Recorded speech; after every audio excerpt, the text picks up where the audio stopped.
Hey folks, it's Matt once again, and I'm finally reviewing a film once again that I actually liked. Because a lot of the films I've been seeing have been pretty damn bad, like The Pyramid or fucking Kung Fu Yoga. But this is Mom and Dad, directed by the Taylor part of Neville Dean and Taylor, the guys who did Crank, Crank 2 High Voltage, Gamer. Taylor went off and directed his own movie, which is this. Stars Nicolas Cage and Selma Blair. And the idea, the concept is very interesting and ballsy, I would say pretty ballsy.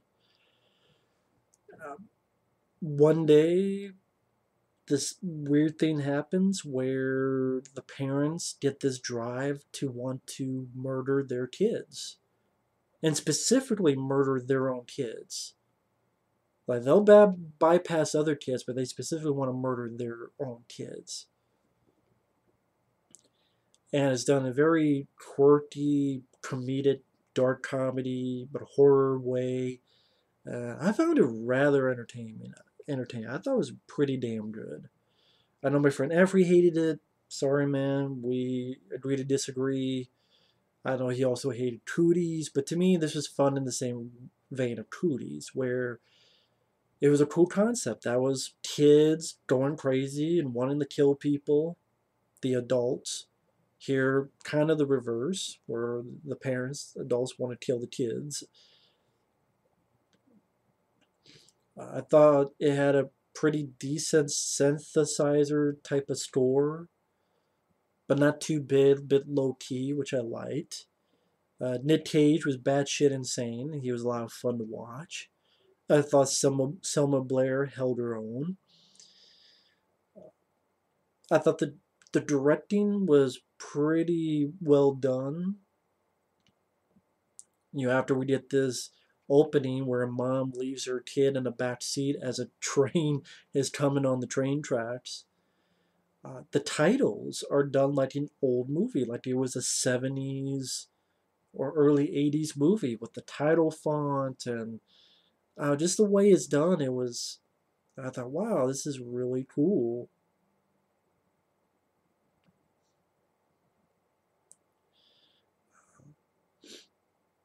Just really, uh, how do I put it, old school, the way they did the titles. I thought that was pretty nice.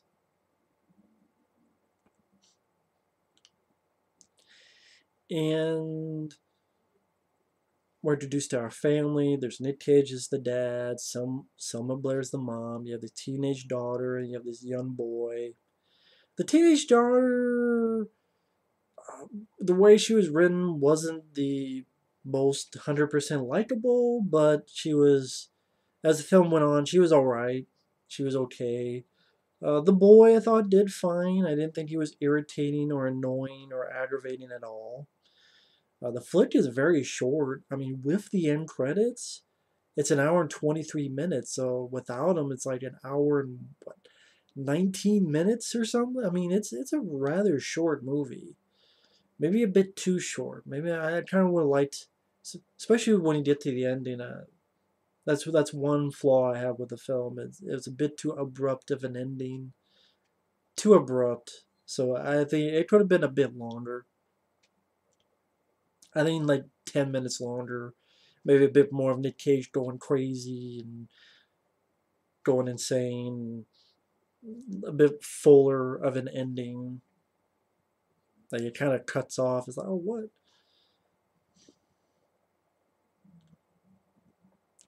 But yeah, I mean, you had crazy Nick Cage, and he has some pretty fun dialogue. I know what you kids are about. Mouth to dildo, dildo to the ass to ass. You guys do what I only read in magazines. Or, your motherfucking mother said open the door. Uh, uh, and there's some nice, fun bits of humor, like when Selma Blair is with her sister, and the sister gives birth to a baby. And then she's trying to crush the baby. And Selma Blair, because again, I like this idea too that it wasn't just they kill any kids. It was just their one specific kid, their children they go after, not other people's children. I thought that was kind of an interesting angle to it as well, because it's the how well if you're the parent drive that you would throw yourself into a car to protect your child. What if that was reversed? That instinct. So you'll bypass other kids, but I like that idea. So Selma Blair and the doctors save the kid, but as this whole crazy scene's going, the song playing is Roxette's "It Must Have Been Love, but It's Over Now." I thought it was pretty funny. And even Nick Cage, once in a while when he gives a certain look at the kids, especially earlier in the film, I'm like, okay, you're a pretty scary guy. Pretty scary guy. But he's also pretty damn entertaining. That's why I would see maybe a bit more of the crazy Nick Cage.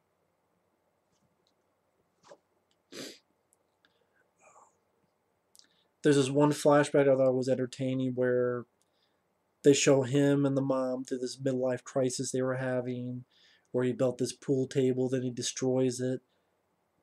You do the fucking hokey pokey and you turn around. And he just breaks down. This tired motherfucker, he turned out to bleed with his blue bonnet butter waistline. We used to be this, and now we're just mom and dad. I thought it was a good acting scene for Nick Cage as well as Selma Blair. I thought that was pretty good. I also like this guy who I guess is kind of a boyfriend of the teenage daughter. Robert Cunningham as Damon. First off, uh, first off, I thought his acting was fine, and well, that would give it away. So I'll wait until I get to the end for that, but because I don't want to spoil everything. But yeah, some crazy stuff happens, and then it gets to Nick Cage and Selma Blair trying to hunt their kids down within their house. And I found it to be fun. I thought it was an entertaining movie. I thought it was a very quick watch, fast pace. This is a film I definitely wouldn't mind getting into my collection one day. Again, that I thought was well directed by Taylor. Again, the some of the nice touches he had with some of the little flashbacks he would put in, like the mom talking with the daughter, or the dad talking with his kid before all this stuff happened. I thought those moments worked well within the structure of the picture. I thought again some of the fun song humor, dark bits of humor, like the Roxette song, but it's over now. I thought that was entertaining. It definitely kept me interested to see what was going to happen next. I never got bored because the flick is a bit too short to be bored. There is an actor that appears in the third act, which I did not expect. It was a very welcome surprise and gave me a big smile and got me even more laughs and entertainment out of it. So yeah, I mean, I know this has apparently an iffy, some love it, some hate it, but I am one of those guys that like Cooties, thoroughly enjoyed the movie. Again, I think the ending's too abrupt and should have been like how it ends. To me, it should have been longer. Um, and again, the film's maybe a bit too short. Again, maybe another 10 minutes would have been nice. A little bit more Nick Cage insanity. Maybe because I couldn't get enough of that because I thought he did a very fun job in this for what he was supposed to be playing. And I'm going to get into spoilers right now. At 3, 2, 1. So spoilers. The Robert Cunningham guy, Damon. I thought he was kind of a fucking beast because he's the black guy that doesn't die, which was cool and surprising. and he gets his ass kicked. Like he gets hit by Nick Cage and hit on the floor. You think he's dead? He's not. He gets stabbed in the cheek with his wire. Gets thrown off the sort of the banister to the floor. You think he's dead? He's not. And then he comes out at the end and knocks the mom out and saves the girl. I'm like, man, Demon rocks. That was really cool.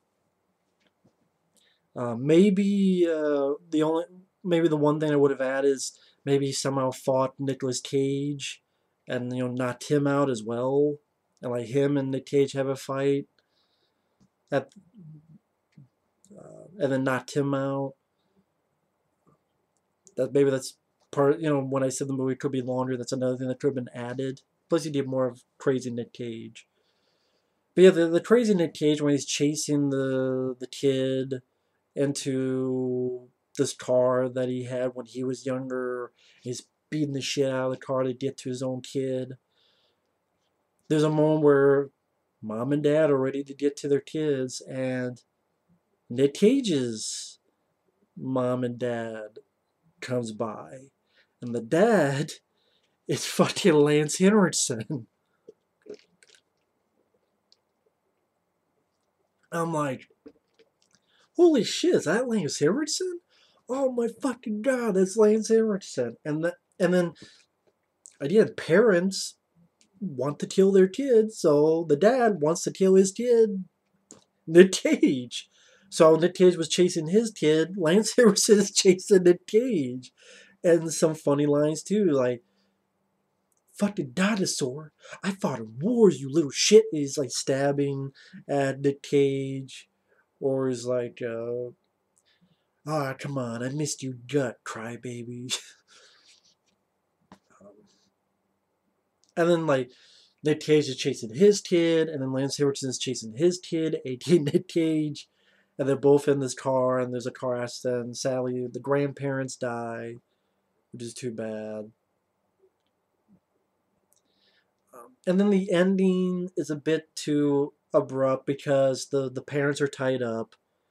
The two kids and the Damon guy, they're sitting aside, and the parents like, "Yeah, we love you," and then the kid's like, "Yeah, but sometimes we just want to," and then it cuts and then credits because he was going to say, "We want to kill you." My idea it's an abrupt ending to go along with the dark comedy aspect of it, and the thing isn't over, but they're tied up. But again, just too abrupt of an ending. I keep mentioning that it, it's not the most satisfying ending. I think for some viewers, like, what? It's over already? Like, I think again, another 5 minutes on to tag on that. I think the audience, well, I'll speak for myself. I know I would have appreciated a bit more. But yeah, I had a lot of fun with this movie. Thought it was an entertaining flick. It was a different flick. It was a ballsy flick, and I appreciate a film being a little bit more unique than the norm. I definitely enjoyed that other fucking movie, Parents, with Randy Quaid, where the parents are like cannibals or something. I definitely like this more than fucking Parents. So yeah, I know a lot of people don't like it, but I had a lot of fun with it. So either way, thanks for watching. Take care, and we will see you later. Bye bye.